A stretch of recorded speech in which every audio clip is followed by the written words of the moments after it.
आपणाशी आपण या नाव बोली जे ज्ञान आणि ते ज्ञान गुरु तेथ ज्ञान ज्ञानी आत्मदर्शनी आणि मग दर्शनी समाधान आती मग त्या आत्म्याचा साक्षात्कार झाल्यावर खऱ्या अर्थाने आपल्याला जीवनात समाधान लागतं. आपल्याला समाधान नाही, आपल्या इथून पूर्वज 42 पुढे जरी आधी गेले तरी त्यांची सुटका मगाचं मग तसं आणि इथून पुढे जरी नाही केलं त्यांची सुटका एवढं पॉवरफुल हे हरिभक्ताचं आणि ते आपल्याकडून व्हावा म्हणून आपले पूर्वज आता सध्या वाट बघतात.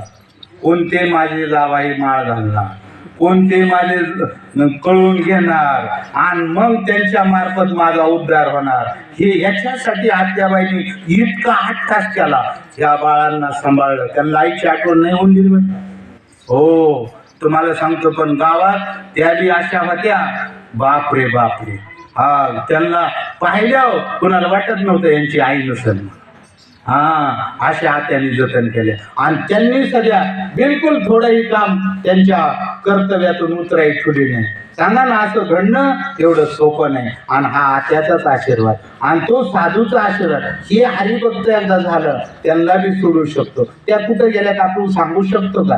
नाही. पण आपण जर हरिभक्त झालो तर त्यांचा सदा पूर्वजा वैकुंठ मार्ग सोपा, त्यांनाही मार्ग सोपा करू शकतो. आपण बी होऊ शकतो. नाही मातृ पितृ भात्र सगोत्र अपार चतुर्भुज नव सगळ्याला आपण देव स्वरूप करण्याची इथं बसून आपल्याला ताकद आहे. तुम्ही म्हणाल तसं हा बरोबर आहे.